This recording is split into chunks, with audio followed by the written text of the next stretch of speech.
Welcome to the Faith and Science Podcast. My name is Tyler Bublitz, and welcome back for the 22nd Sunday after Pentecost for the week of October 21st, 2018. I'm excited to have you here. I'm excited to get into this podcast, and I'm excited to talk about a couple awesome announcements right off the rip this week. But I'm excited that we're here. I'm excited that we're digging into these tough texts in Mark, and I think this week there is some really applicable things as long as you're a human being, which I'm assuming all of you are. I hope that you're having a wonderful week. I know where I am, we've been having kind of a weird fall wintry mix already, and I'm not prepared for it mentally, but I have to get prepared for it because that's what's coming at me. So before we get into this, I have a couple shameless plugs that I want to put out this week. First and foremost, I want to do a shameless plug for a TV show that I have really been enjoying. I have not checked out the third episode, but the first two episodes were amazing. And if you haven't checked out CBS's God Friended Me, I'd highly recommend it. Highly recommend it. It has been incredible. There's been a lot of really deep things have been brought up. It's about a guy who actually does a podcast who doesn't believe in God. His father is a preacher, and so he kind of already has that tension within the family of having this, and that he's had somewhat of a successful podcasting job. And as he's developing this, he gets a friend request from God, who then starts suggesting friends to him once he friends God. And so he's trying to figure out who this God character is and why is he trying to connect him with all these people. And I don't want to spill any more of it because it's that good of a show and it really hooks you in. I'd highly recommend it. If you haven't checked it out, take the time. It's on Sunday nights after 60 Minutes. I'd highly recommend it. I can't tell you how much I am enjoying this show. So, the second shameless plug, as you probably already know, is for Working Preacher. I highly recommend them with their Sermon Brainwaves podcast, their commentaries, and the discussions that they have on a weekly basis on workingpreacher.com. I'd highly recommend spending time over there. If you haven't been there, check it out. So this week we have, again, are continuing this march through Mark and this difficult text weeks. And we start in with the gospel being Mark chapter 10, verses 35 through 45. So we have to, I think, before even digging into the scripture, have to realize the three verses preceding this are the final time of God or Jesus predicting his crucifixion and laying out to the disciples of what he is going to be going through. So now we have James and John coming to him and say, we have a question for you. And Jesus responds with, what do you want me to do? And they want to sit on his right hand and his left hand in glory. And Jesus just responds, you don't know what you're asking. This is something for me to take on. And again, gets into the depths of being on this side of the cross, knowing what he is going to be going through. They don't understand. And I think, again, there's some really unique things, but I'm going to start here in verse 43 that I think is really good. But it is not so among you. But whoever wishes to become great among you must be your servant. And whoever wishes to be first among you must be a slave to all. For the Son of Man came not to be served, but to serve, and give his life as a ransom for many. So this idea, I think, of James and John not understanding what Jesus is being sent here for. And I think it's, as we dig into this week, that's kind of where I'm going, is there's so many times in our arrogance, we don't understand what God is doing. Or we assume we know what God is doing, and it leads us astray. And that's where I would argue Isaiah chapter 53 verses 4 through 12 is coming out of. That it lays out what could easily be looked at as a prophecy type of thing of Jesus' crucifixion. But I would say it's more personal than that. I would say it's us. Surely he bore our infirmities and carried our diseases, yet we accounted him stricken, down by God, and afflicted. But he was wounded for our transgressions, crushed for our iniquities. Upon him was the punishment that made us whole, and his bruises were healed. We are like sheep gone astray. We have all turned our own way, and the Lord has laid him in iniquity for us all. I see it as when we have gone astray, that's what God steps in for. We try to pursue and are trying to go and strive for what God is calling us to do, yet we miss the point so much. And that's what God is here for, that relationship to help us in this goal of figuring out what the Christian life is all about. The alternative first reading is Job chapter 38, 1 through 7, alternatively 34 through 41. If you read this, and if you are doing the Job readings, this might sound familiar because we have had this reading this year. And I distinctly remember it because of when the Lord tells him, gird up your loins like a man. Where God is almost challenging Job to be a man. But as you go through this, you start looking at, and God just starts laying out, well, this is all the stuff I'm doing. What are you doing? Who has the wisdom to number the clouds? Who can tilt the water skins of the heavens? When the dust runs into a mass and the clods cling together, can you hunt prey for the lion or satisfy the appetite of the young lions? And it continues, starting there from verse 37 to 39. This idea that we think we know God, but he then surprises us. We think we know God, and then he surprises us. The psalm this week is Psalm 91, verses 9 through 16. And this is where we then start realizing the point that we are human, and that we then need something greater than ourselves to be able to do the work that God is calling us to do.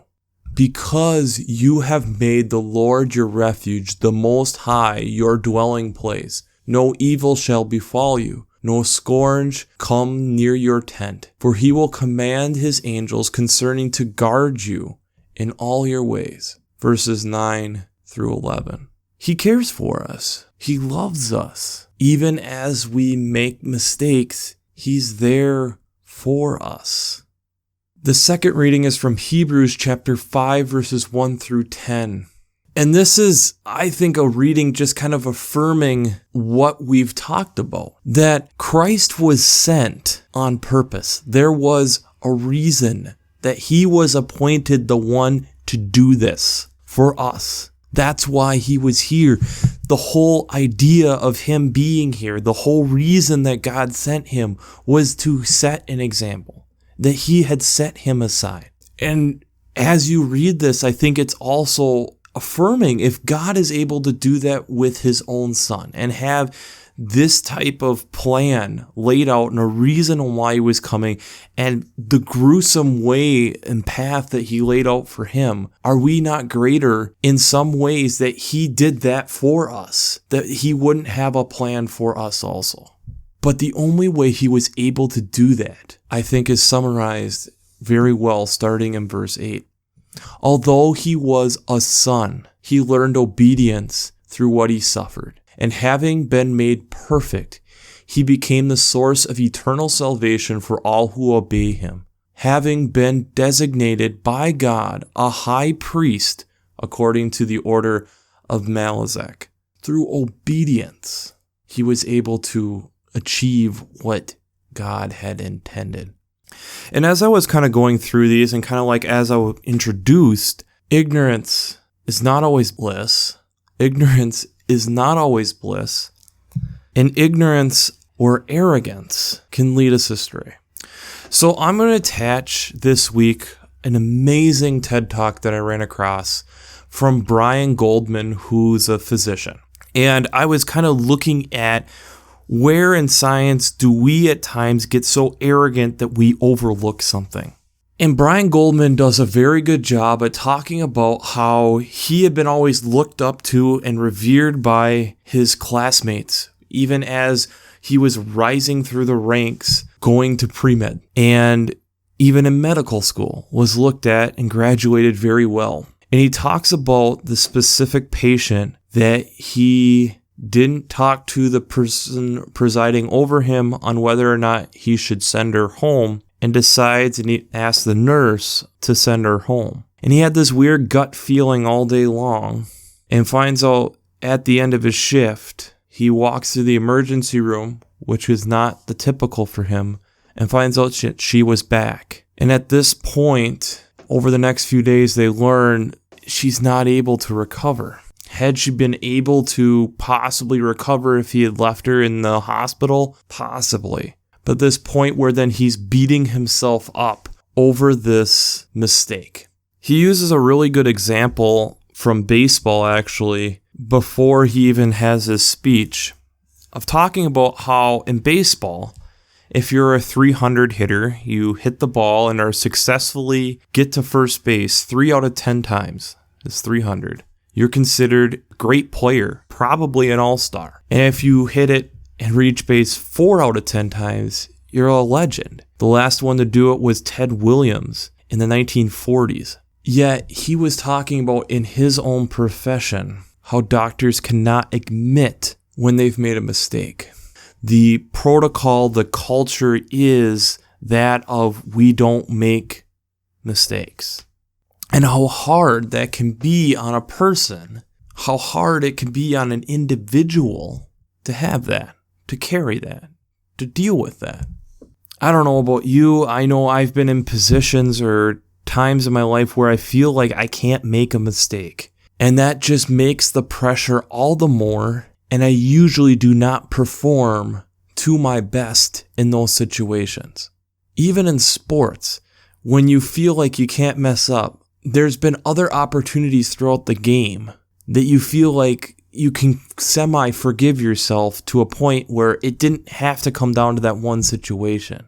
But it still does, and it feels terrible when you mess up. We, within our work as humans, but especially within the science community, I think a lot of times put that on ourselves, that we can't mess up. And if we mess up, how many thousands, if not millions of dollars did we just mess up with? I can't imagine what it was like when you had the Columbia blow up for NASA. Thousands of hours, thousands upon millions of dollars, and lives, all lost very quickly due to a simple mistake. We have it happen all the time. And sometimes it's out of our own arrogance. Sometimes it is a true, honest mistake. And it's detrimental.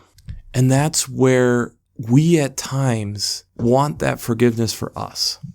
But then we try saying we know and understand God. And we come in with the same arrogance. We come in with the same boastfulness that we know better. We know more than what God knows. And that's dangerous. We know that. It's in those times that true mistakes happen. It's in those times that we probably aren't thinking the greatest because we're pounding our own chest. How often do all of us fall into this trap? The moment you think you can't do anything wrong will be the moment that you do something wrong. The moment you think you can do it all is probably the moment that you can't do it all. And that's where I think it's not a coincidence that the last verse out of the gospel reading in Mark is put there. For the Son of Man came not to be served, but to serve, and to give his life as a ransom for many. He was brought here to serve. We are here to not only serve the Lord, but serve the people around us. We can do service in so many different ways. We can do it through our work. We can do it through our science, do it through working together to make a successful family, however that may look in your situation. This again refers back to that togetherness that we are designed to do, that Mark has been pushing through this whole gospel. Together, we do this. It's not lifting someone up greater than ourselves. There's been one person who did that, and he died for us so that we wouldn't do that. And I think at times it's so easy for us to get caught up in our own things, our own selves, that we forget to work together. We forget to keep our eyes on what the actual prize is. And that's getting to know God on an intimate level. Getting to understand what He's actually trying to tell us.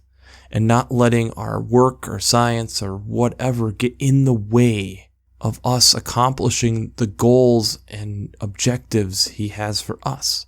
This isn't that much different than what we had last week.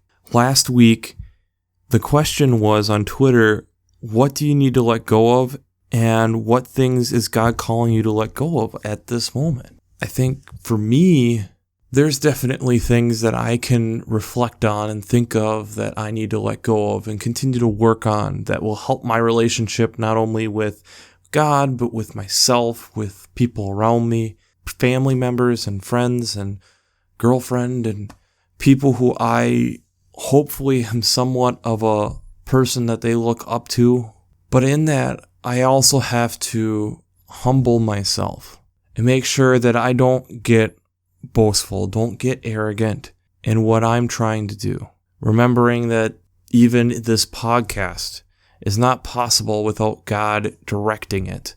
There's a lot of times where I don't know where this will go, and all of a sudden, here it is.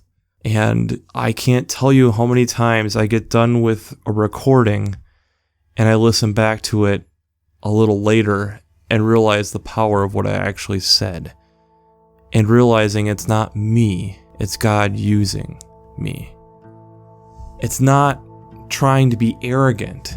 It's understanding that God works through us if we let Him. So the Twitter question this week is very simple, but I think very difficult to actually sit down and think about. Is, where are you arrogant? Where are you arrogant? Where do you feel like you know God better than God knows God? Part of the reason that I do this podcast is so that we can start to try to understand and see God in the world around us, and see Him in science where a lot of people don't see Him. But it's in those times when we actually admit our faults that God can show us so much. Admitting that we made a mistake, admitting that we're not perfect, that then we can start to understand why we needed someone who was perfect to come before us. So, we'll wrap this up as we always do. I pray God blesses you through your faith and amazes you through science.